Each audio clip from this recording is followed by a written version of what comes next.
How's it going, guys? My name is Chris. Today we're going to make a brand new unit, Gorr the God Butcher. Let's just head over to our custom content creator and make Gorr the God Butcher. Just gotta make a new unit right here. Now this Wobbler won't quite do. His skin is red. It needs to be white, though he's got that perfect look of fear that we're looking for. So the first thing we're going to do is cover his skin head to toe with white. I'm thinking a suit, a lovely suit, potentially the Tab G skeleton suit. You take all the parts of it and you color it white. Our tabs unit's looking rather bony, but don't worry, we're going to fix that. Take the dark part and also make it white, though this doesn't seem right. Gorr isn't perfectly white, he's more of a gray. We're going to go like this and change it, and now he's more of a gray instead of a white. That is much better. He looks like a marshmallow with a red head. Don't worry, friend, you'll be glorified before you know it. Now we need to hide his ugly red face and give him a beautiful white skin. Obviously the simplest solution is the balaclava. Now he looks like an ugly black head on top of a white face. Don't worry, my fine feathered friend. There we go. You now have white skin. Well, off-white compared to your eyes. You know, maybe we'll even go one shade darker just to be sure. There, I like that skin color better. Now to fix the body. Now that we have beautified the big bubbly body boy, we need to fix that one little red spot hiding in his armpit. Is that a sweat stain?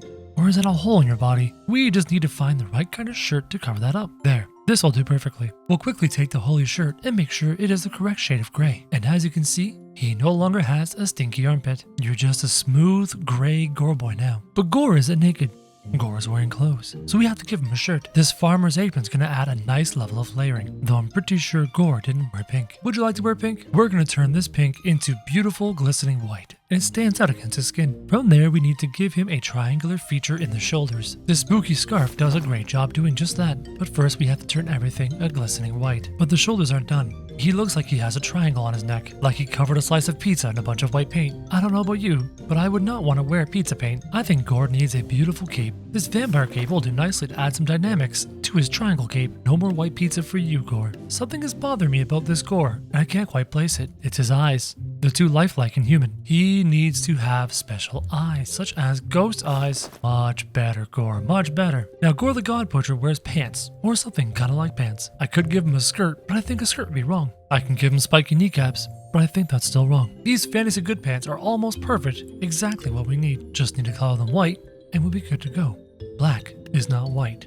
White is white. Now we're starting to have that Gorr the God Butcher appearance from the movie. If I could make these billowing legs into a long dress, it'd be perfect, but that does not exist in Totally Accurate Battle Simulator. I wonder if we can do something else to give him more of a belt look. Just gonna type in belt and see if we can find something to add to it. This right here is actually perfect. You will take it and color it white.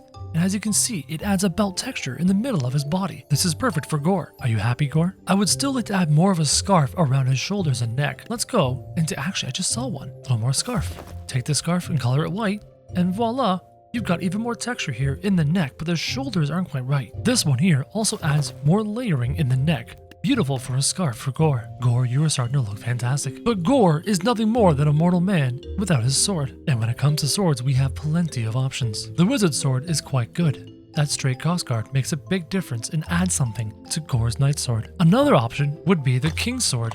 Very massive, almost too big for Gorr the God Butcher. The squire sword is much more straight across the crossguard, but it's almost too simple to be a beautiful god-killing weapon. In fact, this knight sword seems to be almost perfect. Or, if I use this Ice King's sword, it is actually the right length. Can I color it? Oh, I think I can. We are going to make a beautiful necro sword. This is a fantastic Gorr the God Butcher, complete with a necro sword.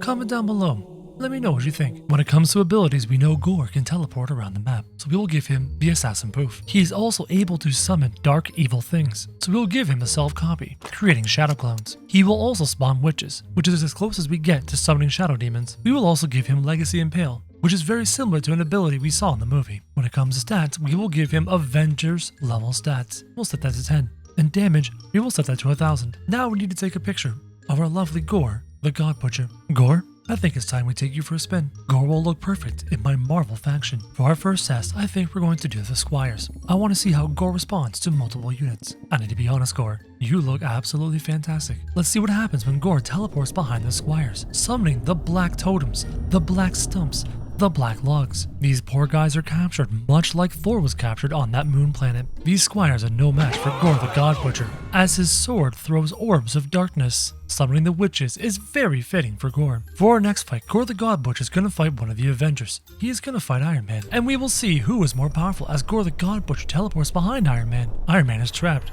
unable to do anything. The Legacy Impale is almost too powerful. Iron Man's hand blasters have sent Gorr the God Butcher flying, spinning in circles. But that Legacy Impale continues to crowd control Iron Man. The Shadow Demons summoned by Gorr the God Butcher were destroyed very quickly, and Gorr the God Butcher continues to summon even more. This fight feels like it can go on for a long time. I wonder who's going to win. The problem with Gorr the God Butcher is that his main focus of attack is the Legacy Impale. If that does not kill the opponent, his sword can never reach Iron Man. Iron Man's blasters will continue to cause Gorr to spin. This is an unfair fight. Instead, we will watch as Gorr the God Butcher goes against Iron Man.